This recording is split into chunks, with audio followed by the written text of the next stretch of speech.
땅끝까지 복음을 전하고 기도하는 증인의 삶을 살아가겠습니다. 함께 찬양합니다. 온 세상 위하여, 온 세상 위하여 나 복음 전하리. 만 백성 모두 나와서 주 말씀 들으라. 죄 중에 빠져서 헤매는 자들아, 주님의 음성 듣고서 너 구원받으라. 전하고 기도해 매일 주님 내리라. 세상 모든 사람 다 듣고 그 사랑 온 세상 위하여, 온 세상 위하여 이 복음 전하리. 저 죄인 회개하고서 주 예수 믿으라. 이 세상 구하려 주 돌아가신 것 나 증거하지 않으면 그 사랑 모르니. 전하고 기도해 매일 증인 되리라. 세상 모든 사람 다 듣고 그 사랑들로 고백합니다. 온 세상 위하여, 온 세상 위하여 주 은혜 임하니. 주 예수 이름 힘입어 이 복음 전하자. 먼 곳에 나가서 전하지 못해도 나 어느 곳에 있든지 늘 기도 힘쓰. 전하고 기도해, 전하고 기도해 매일 증인 되리라. 세상 모든 사람 다 듣고 그 사랑을 우리를 증인으로 부르시고 복음 증거자로 부르신 하나님 앞에 감사와 영광의 박수 나아갑니다. 주님, 우리가 은혜 땅끝으로 복음 땅끝까지 주의 복음을 들고 주의 사랑을 들고 나아가길 원합니다. 그 기도하는 마음으로 찬양하며 나아가길 원합니다. 주의 보좌로부터 흐르는 생명의 물결 온 땅 적시고 차고 넘쳐서 물길 닿는 곳마다 발길 닿는 곳마다 십자가 복음 생명 흘러가리. 죄에 매인 자 자유케 되리. 죽어 있는 자 다시 살아나리.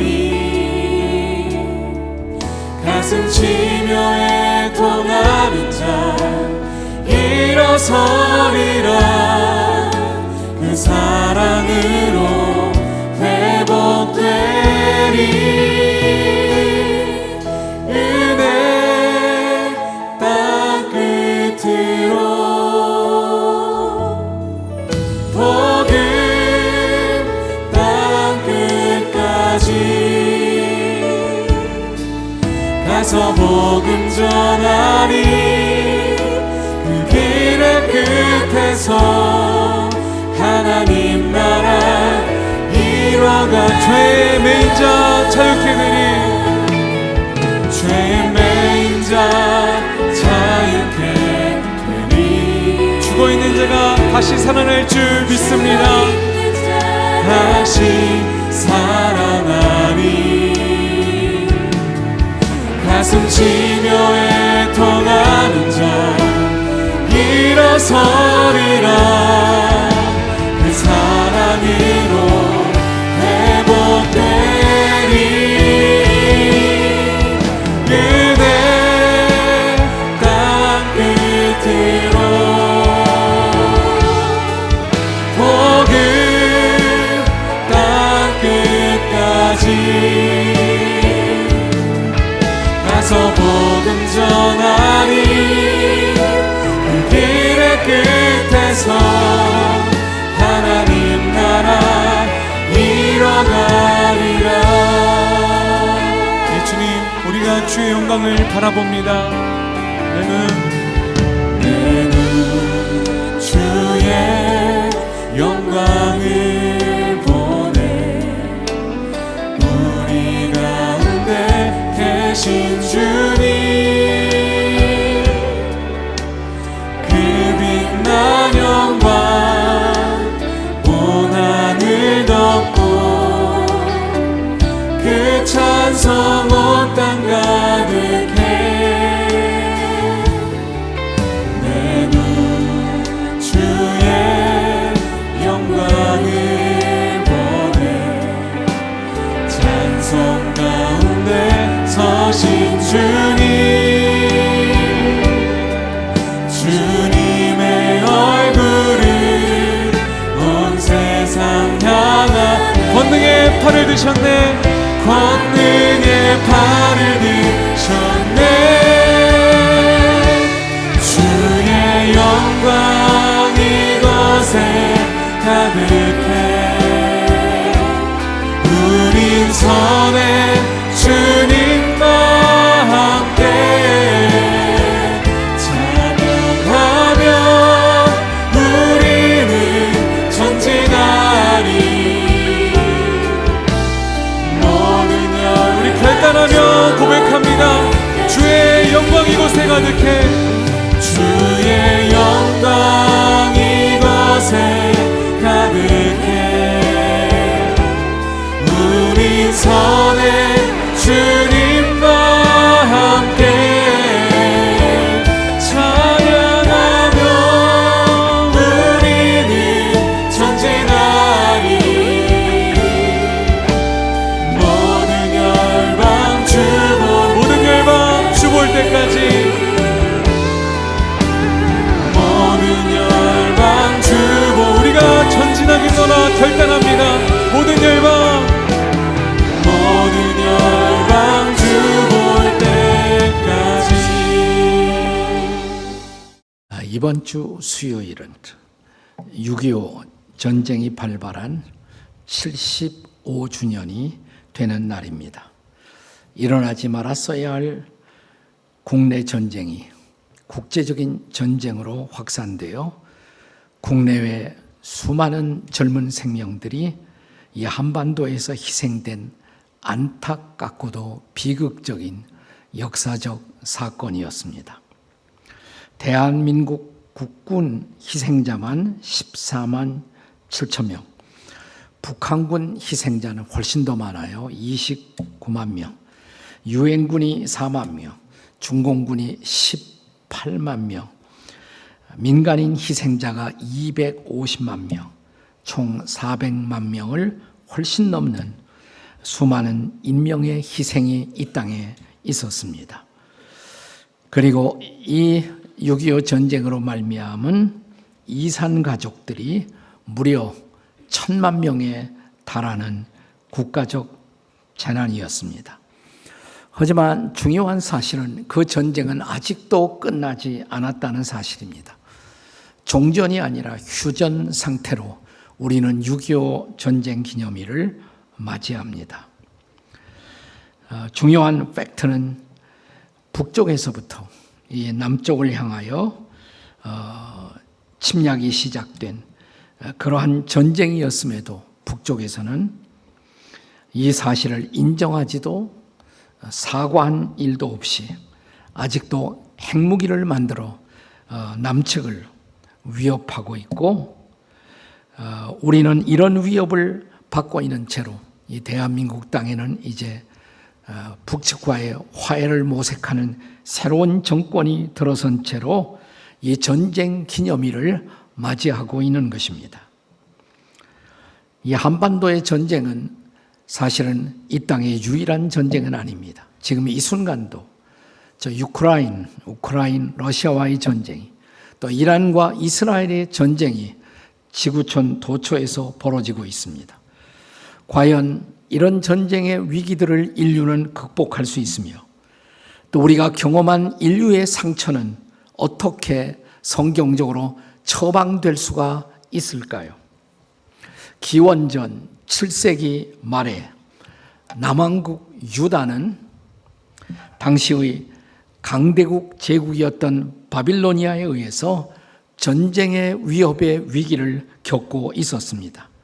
그때 선지자 하박국은 이런 지난한 현실을 앞에 두고 성전에 들어가 엎드려 기도하면서, 그래도 우리 이스라엘 민족은 하나님께 선택한 백성이며 하나님을 아는 민족인데, 하나님을 전혀 모르는 저 바벨론에 의해서 우리가 위협을 받고 있는 것이 하나님 정당한 일인가요? 라는 질문을 기도를 통해 하나님 앞에 묻고 있습니다. 우리는 이런 질문을 가리켜 신학에서는 신정론적 질문이라고 말합니다. 신은 과연 정의롭다고 말할 수가 있는가? 라는 질문입니다. 우리가 하박국 1장 13절에서 우리는 이 질문을 발견합니다. 한번 같이 읽어요. 하박국 1장 13절의 말씀입니다. 시작. 주께서는 눈이 정결하심으로 악을 참아 보지 못하시며 패역을 참아 보지 못하시거늘 어찌하여 거짓된 자들을 방관하시며 악인이 자기보다 의로운 사람을 삼키는데도 잠잠하시나이까? 여기 하박국서 전체를 관통하고 있는 하나님의 대답이 있습니다. 그 대답은 약한 자들을 하나님은 결코 용납하지 않으려 하신다는 것입니다. 하나님의 심판은 좀 더딘 것 같이 느껴지긴 하지만 그 심판은 반드시 임한다라고 말씀하십니다. 하박국 2장 이제 3절의 말씀을 함께 보도록 하겠습니다. 같이 읽어요. 함께 다 같이 시작. 이 묵시는 정한 때가 있나니 그 종말이 속히 이르겠고 결코 거짓되지 아니하리라. 비록 더딜지라도 기다리라. 지체되지 않고 반드시 응하리라.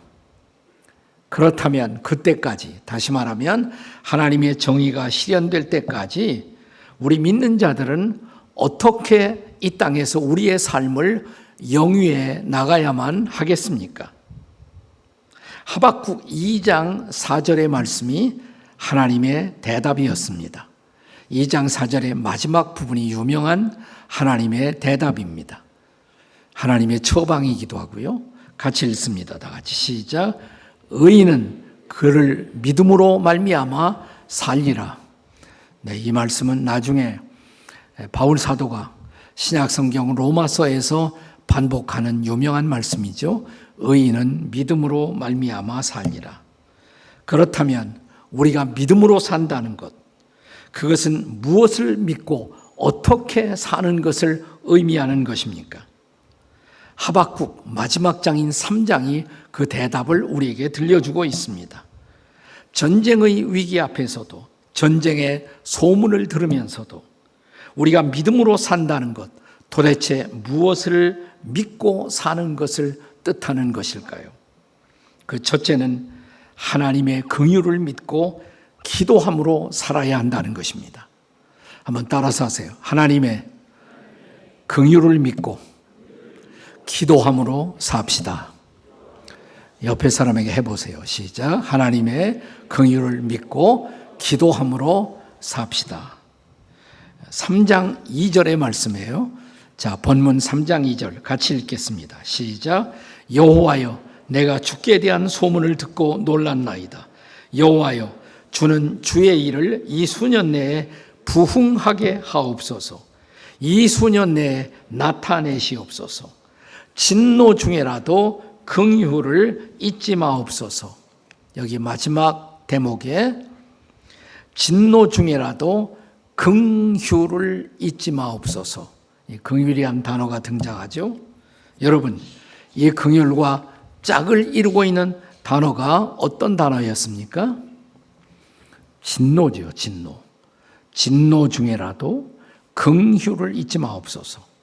죄인과 악인에 대한 하나님의 마땅한 처방, 그것은 하나님의 심판, 하나님의 진노라는 것입니다. 하나님은 진노하는 하나님이십니다. 하지만 그 하나님은 때때로 악인들을 향해서만 진노하는 것이 아니라 하나님의 백성들 안에 존재하는 죄와 악을 인해서도 진노하십니다.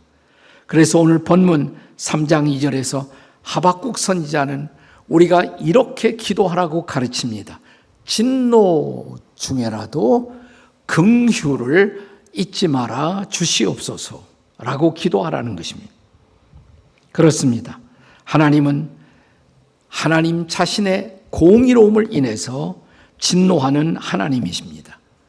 하지만 동시에 하나님은 하나님의 자비하심으로 인하여 인생들에게 긍휼을 베푸는 하나님이시기도 하십니다. 자, 이 하나님의 긍휼 때문에 우리에게 회복의 은혜가 가능할 수 있다는 것입니다. 오늘 본문에서 회복이라는 단어를 하박국 선지자는 부흥이라는 단어로 쓰고 있습니다. 이 부흥이라는 말은 영어로는 revive 동사로 revival, 두 가지 단어의 결합이에요. 다시 vive, 살린다, 다시 살리는 것, 그것이 부흥인 것입니다. 다시 말하면 그것이 회복의 의미입니다. 히브리 원어에서는 하야라는 단어가 쓰여지는데 소생시킨다 혹은 회복시킨다는 의미입니다. 그래서 우리는 이런 하나님의 긍휼히 여기심을 믿고 그의 긍휼히 여기심을 받기 위해 기도함이 중요한 것입니다. 이것을 신약적인 표현으로 바꾼다면 주님, 우리를 불쌍히 여겨 주옵소서라는 기도가 됩니다. 우리가 신약의 복음서를 읽어보시면 예수님께서 병자들을 고치실 때 이런 기도를 즉각적으로 응답하신 세 가지의 대표적인 사례를 발견하게 됩니다. 첫째 케이스가 소경, 요즘은 시각장애인 이렇게 말하지 않습니까? 시각장애인 바디메오의 사건입니다. 자, 이 소경이 예수님이 지나가신다는 소식을 듣죠. 그리고 뭐라고 외칩니까?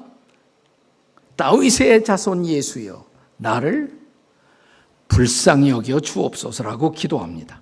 그 기도는 즉각적인 응답을 받고 그는 눈을 뜨는 은혜를 경험하게 됩니다. 두 번째 케이스, 10명의 나 환자들, 요즘은 한센병 환자 이렇게 말하죠. 이 10명의 환자들이 예수님이 지나간다는 소식을 또 듣습니다. 어떻게 외칩니까? 10명이 일제히 소리칩니다. 예수 선생님이여, 우리를 불쌍히 여겨 주옵소서. 자, 이 외침은, 이 기도는 즉각적인 응답을 또한 경험합니다. 10명이 다 치료가 되었습니다. 물론 그 10명 중에서 돌아와 예수님께 감사하고 살해했던 사람은 1명에 불과했습니다만 그들은 다 치유를 경험합니다. 세 번째 케이스는 바리새인과 세리 두 사람이 성전에 기도하러 올라간 케이스입니다. 바리새인이 먼저 기도합니다.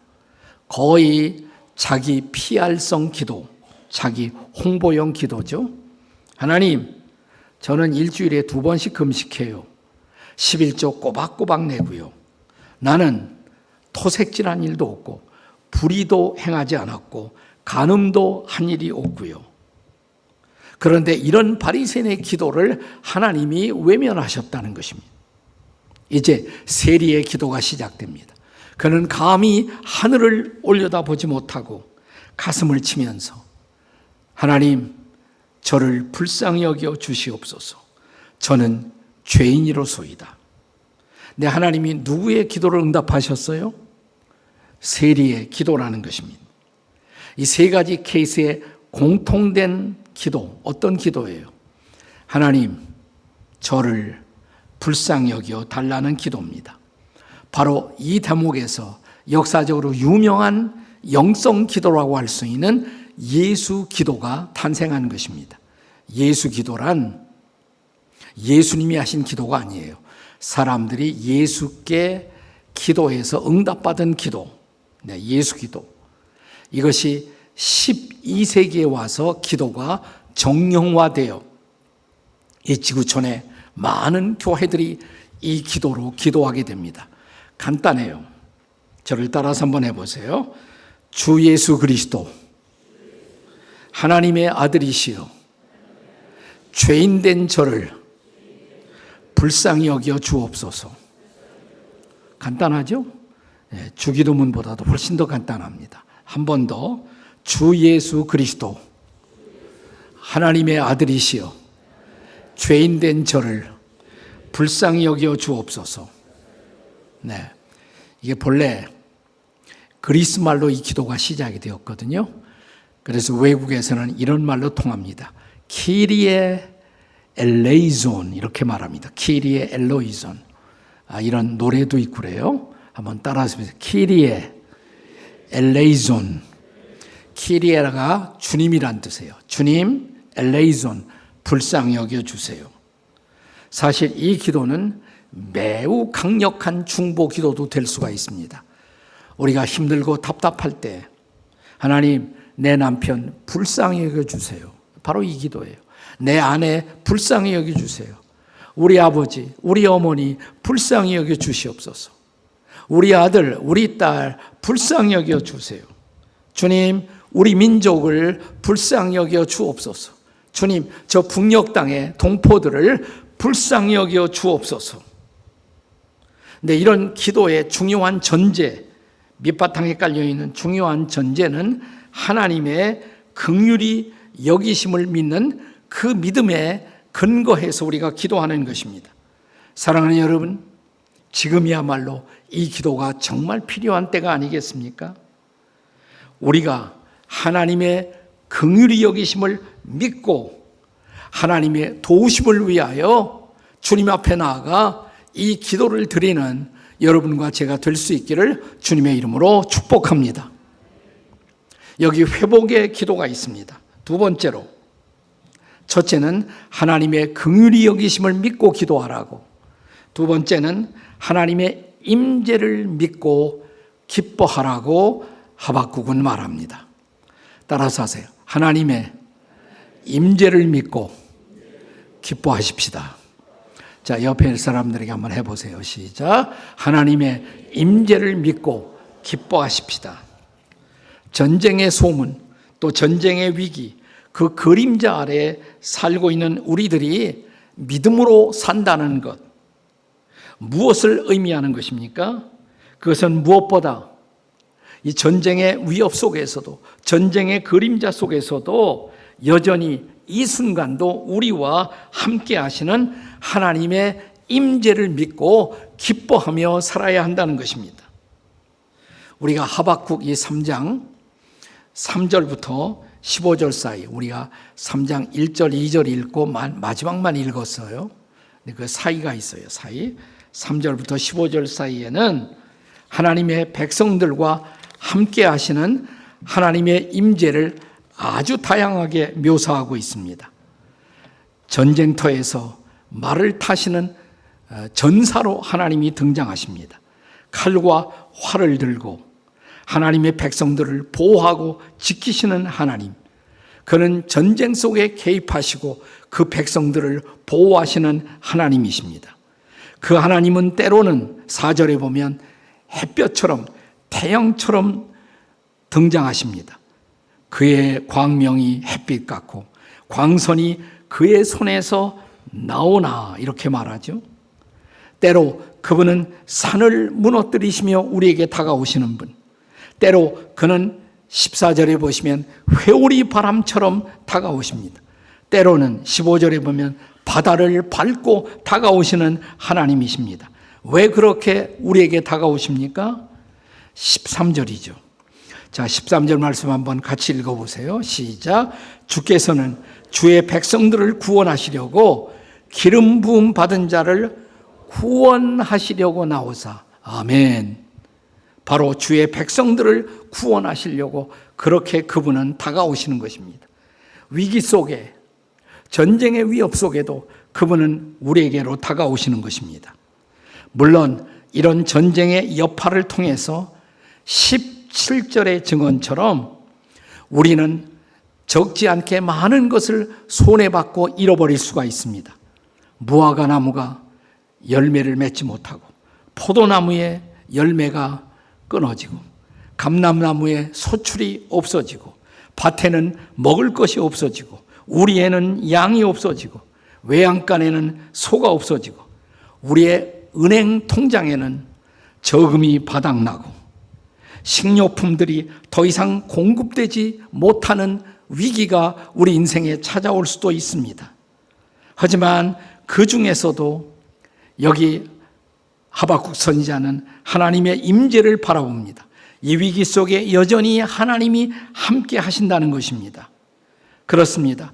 위기와 시련이 다가왔지만 아직 하나님은 우리를 버리지 않으셨습니다. 아멘.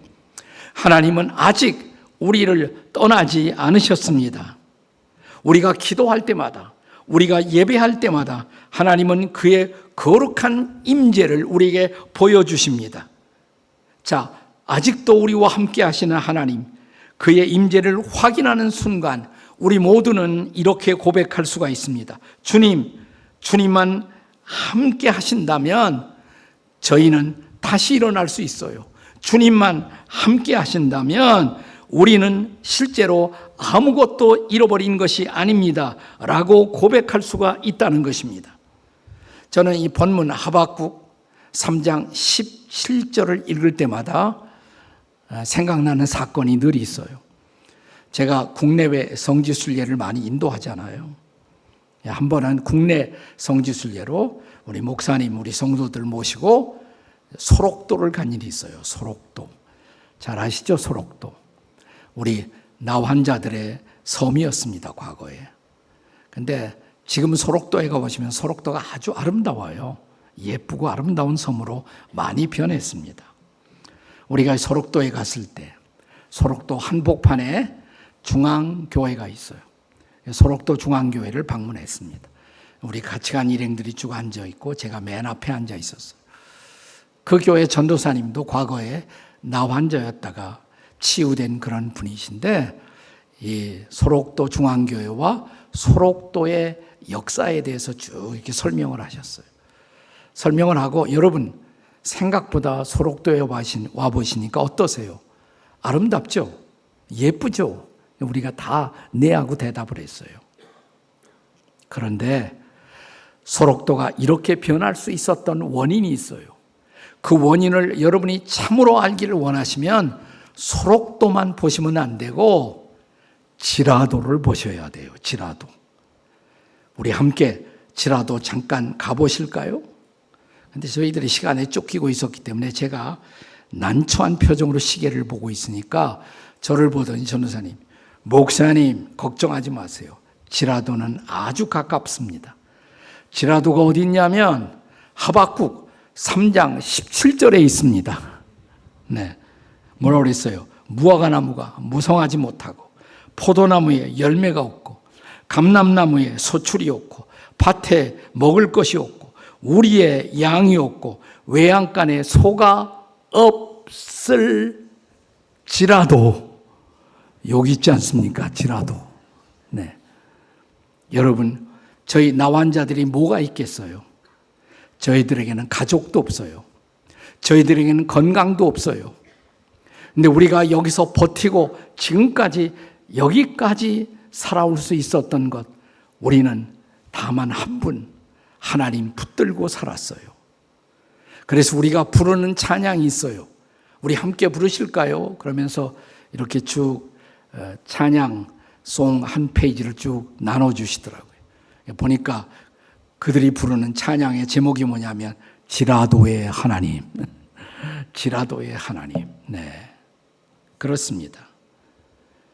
그 하나님이 함께 하신다면 우리는 이 하박국 3장 18절의 노래를 노래할 수 있습니다.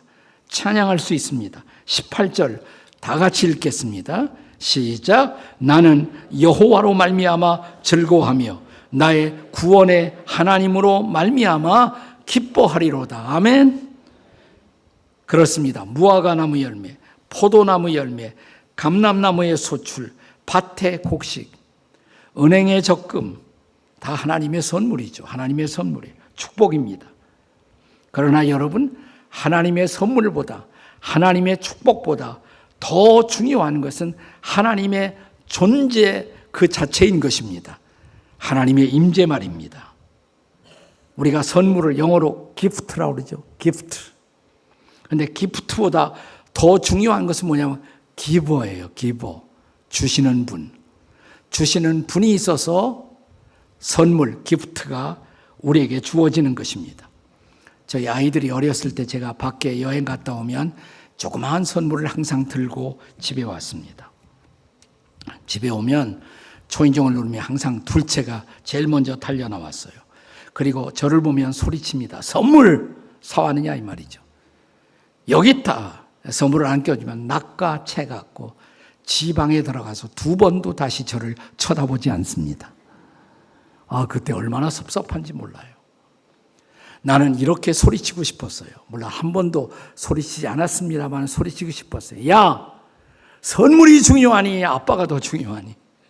아빠 없으면 선물 있을 수가 있니?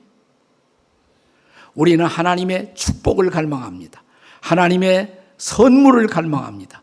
그러나 하나님의 축복보다 선물보다 더 중요한 것, 하나님의 존재, 하나님의 임재 그 자체인 것입니다. 그렇습니다. 우리가 아무리 역경의 시간, 시련의 시간을 지나고 일지라도 함께 하시는 하나님, 그 하나님만 함께 한다면 하나님의 임재를 믿고 기뻐할 줄 아는 저와 여러분이 될 수 있기를 주님의 이름으로 축복합니다. 아멘. 아멘. 여기 하박국 선지자의 마지막 세 번째 기도, 그것은 하나님의 회복을 믿고 기도하라는 것입니다. 따라서 하실까요? 하나님의 회복을 믿고 기도하십시다. 자, 옆에 사람에게 해보세요. 시작. 하나님의 회복을 믿고 기도하십시다. 19절 말씀은 바로 우리를 향하신 하나님의 회복의 약속의 비전입니다. 자, 19절 같이 읽어요. 다 같이 시작. 주 여호와는 나의 힘이시라. 나의 발을 사슴과 같게 하사 나를 나의 높은 곳으로 다니게 하시리로다. 아멘. 여기 하박국 선지자는 하나님의 백성들을 사슴에 비교하고 있죠. 사슴. 한 구약학자는 하박국 1장을 강의하면서 1장에서 하나님의 백성들을 골짜기에 시련에 빠져 있는 사슴에 비유하고 있어요. 골짜기에서 위기를 당하고 있는 사슴.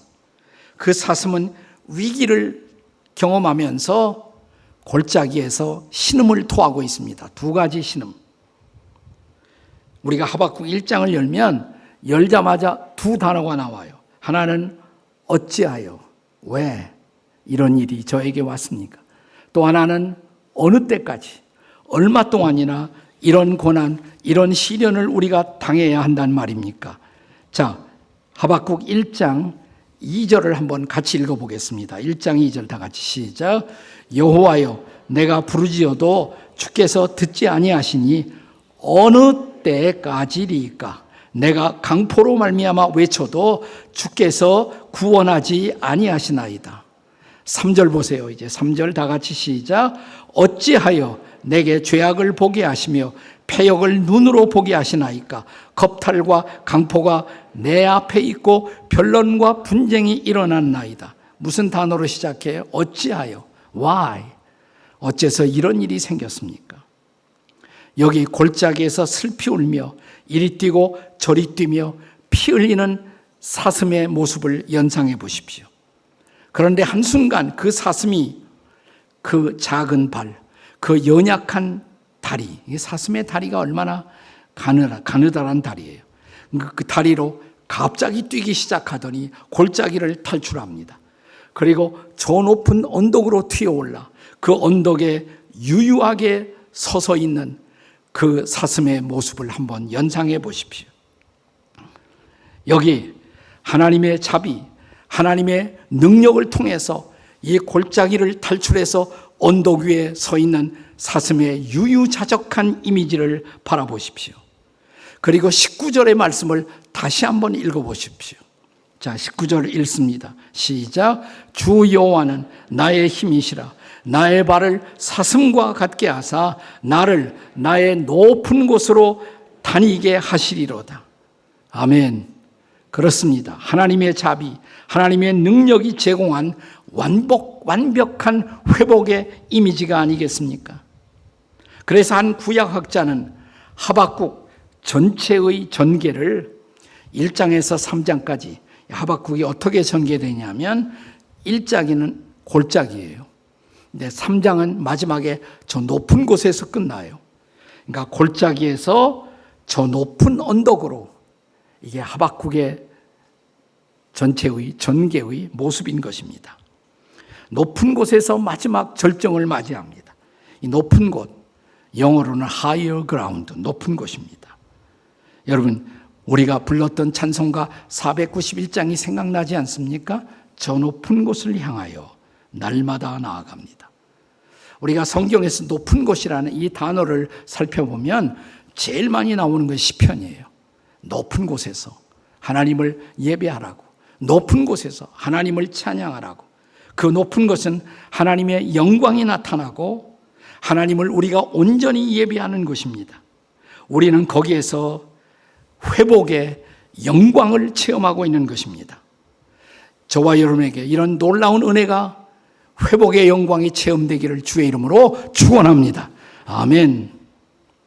우리가 이탈리아를 여행하고 베드로 성당, 바티칸 성당에 들어가면 거기서 유명한 피에타상을 보게 됩니다. 그런데 과거에 정신이 온전하지 못한 한 호주 출신 청년이 자기 옷 속에 망치를 숨겨가지고 들어와서 이 위대한 작품을 마구 내리치는 사고가 발생했습니다.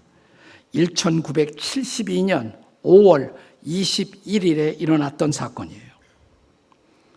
이 사건 이후에 곧장 바티칸 뮤지엄에서는 복구위원회가 만들어졌습니다. 근데 그들이 모여 회의를 하면서 그들은 당장 복구 작업을 시작하기보다 잠시 얼마간의 여유를 갖고 작업실에 매일 오기로 했어요. 여기 깨어진 피에타상, 그리고 옆에는 본래의 사진, 모형 석고본을 놓고 계속 날마다 바라봅니다. 그들은 복원 작업을 하기 전에 먼저 그들의 마음속에서 이 피에타상이 회복되기를, 복원되기를 소원한 것입니다.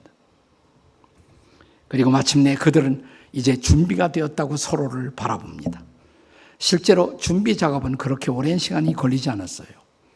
10달이 안 걸려서 그들은 완벽한 복구에 성공합니다. 지금 여러분들이 바티칸을 방문하면 방탄 유리 안에 놓여진 이 피에타상을 보시게 될 것입니다. 이 복원 전문가들이 인간의 능력을 통해서 이루어 놓은 회복의 결실입니다. 여러분, 사람의 능력이 이런 회복을 가능하게 할 수 있었다면, 하나님이 함께 하신다면, 전능자의 능력이 함께 하신다면 저와 여러분에게도, 상처받은 인류에게도 이런 회복이 가능하지 않겠습니까? 그렇습니다. 전쟁의 상처를 입고 살아가는 인류에게 복음이 전해진다면, 하나님이 개입하신다면, 주의 능력이 함께 하신다면, 사랑하는 여러분, 우리는 이 상처를 치유하고 회복되는 놀라운 기적이 이제도 가능하리라고 믿습니다. 그렇습니다. 상처와 눈물의 골짜기에서 일어나 이제 우리 저 높은 것을 향해서 다시 나아가야 할 시간입니다. 우리가 자주 부르는 이 찬송가, 이 저 높은 곳을 향하여 4절의 가사를 기억하십니까? 험하고 높은 이 길을 싸우며 나아갑니다. 다시금 기도하오니 내 주여 인도하소서.